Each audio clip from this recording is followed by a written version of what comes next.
Hey, Steve Olson here. I've got my buddy Lane Aldrich with me, and we're going to have an interesting conversation about what it's like to do an investor build deal. Because how many of you've done like this? 7. 7.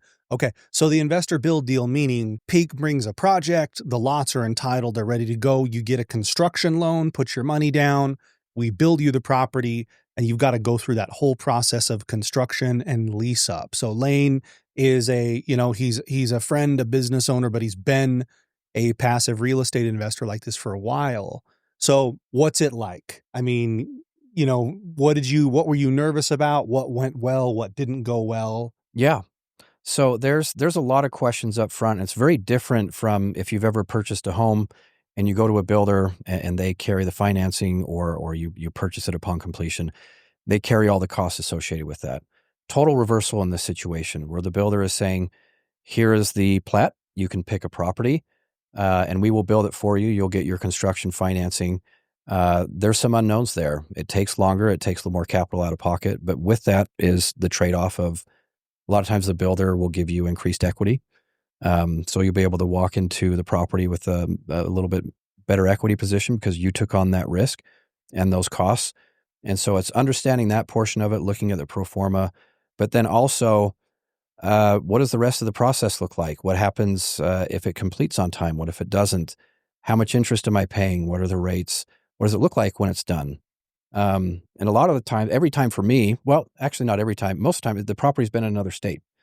And there are just a lot of things on the investment side that you don't get into as much intricate details on how deep are the sinks. Like in the master closet, how much space is there for people to put their stuff? And so you really want to be able to see what the inside is going to look like, what some of these details are, because you want to think like the person who's going to occupy it and who's going to pay money to you or to your property manager to live in your property. And so there are little intricate details that for me might have been a little bit different because I think about those things more than other people do.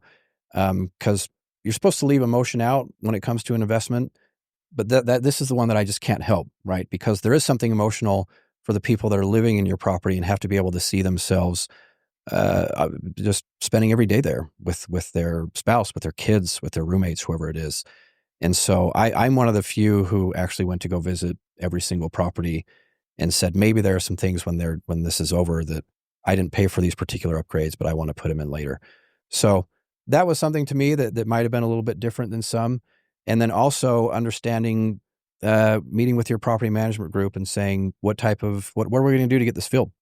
A lot of times on new construction development, you've got several units coming online in a month. And that's just development specific. Sometimes there's an entire metro that has 300 units coming on that month.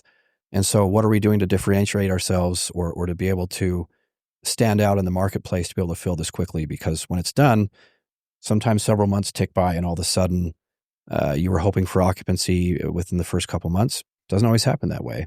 So that would lead me to say, I've noticed that just because a bank will give you a loan doesn't mean you should take that loan. Yep. And in this case, you get all your cash to close, right? Interest reserves and everything, your down payment. It seems like it makes sense to have stabilization reserves, to be looking out and saying, what if, due to no fault of anyone or fault of anyone, construction takes longer and I run out of interest reserves? Yep. Maybe I should keep some cash on hand until this thing is fully done. Yep. Same thing goes for lease up. What if the lease up takes longer? We've seen builders deliver 70 units all at once the day before Thanksgiving. Yes. That's going to take a while to rent. Yep. In an area too with a colder climate, and that's a slower season, you're partway through school. There's just not as much movement then too. Yeah. And so that's one thing I've appreciated about Steve's team is that they take the time to educate investors on this and to stay ahead of it. So internally, you always want to think best case scenario because you always want to maximize the return on your investment.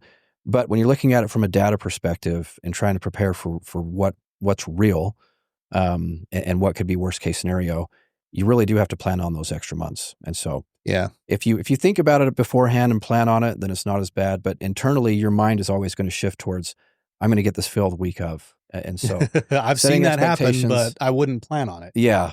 Best case, maybe you'll get lucky and you do, you hit in the spring or the summer. But plan on a little bit of vacancy and understand what your costs are, and you'll be able to go into it with a lot bigger peace of mind.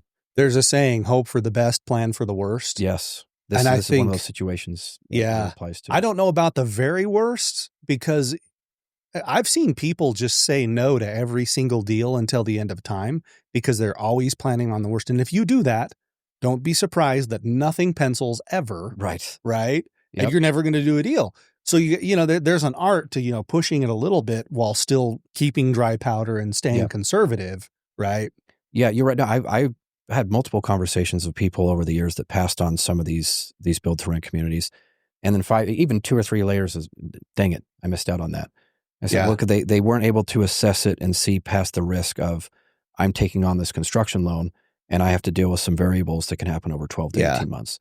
So that's where you really need to dive into the data, make sure you're working with a good team, and see what those projections are and figure out your comfort level. Because, investor build model just has more risk. Mhm. And so you have to be very comfortable with the team and the market. Yep, track And even records. then you can't be, I tell people a lot, this means a little less now, but if you're not comfortable with this, go buy treasury bills. Yeah. Yeah. Yeah. If your risk tolerance, if this falls outside that, there's plenty of places you can park your money that could work for you. But I most of the people that I see that are comfortable with this model, it's not their first rodeo in real estate, right? They've acquired a couple of existing properties that may have been single family. Maybe they purchased a duplex or a fourplex, and they've gotten their feet wet enough to say, okay, I can assess this from a place of experience and use that essentially in my paradigm to calculate risk moving forward and see best and worst case scenario a little bit better. Yeah. Well, very good. Yeah. So in short, if you're going to go investor build model, there is more risk. There is more potential upside. But, just because the bank will give you the loan doesn't mean you want to flush every penny extra you've got into the deal. Things could go a little longer. Lease up could be tougher. So you got to have some dry powder set aside. But also, we've got to plan for bad things and be ready for them. But if that's all we do, we never do anything. There is such a thing as planning for things to go well, and they do many times. Yeah. So it's, you just kind of got to find that comfort level of, how much am I all gas and no brakes, or a little bit of both? Yeah. Yeah. And to me, I've had great success in this model. Got a lot of different units that are stabilized and doing well. Once you can get past the rocky start, great equity position in those properties. And I'm glad I took the risk on the first one because it was a good development with a good team and stabilized very quickly. My first one is still my best performing one. Because anybody who bought real estate in 2017 was a genius, by the way. A genius, yeah. All geniuses, but great cash position in that one. And as far as what the cap rate on it right now is performing like a 10.5 or something. Oh, geez. Wow. Yeah. So, And those, they tough get to find sweeter right over now. time. Yeah. Tough to find. Not tough. Impossible. Yes. Unicorns.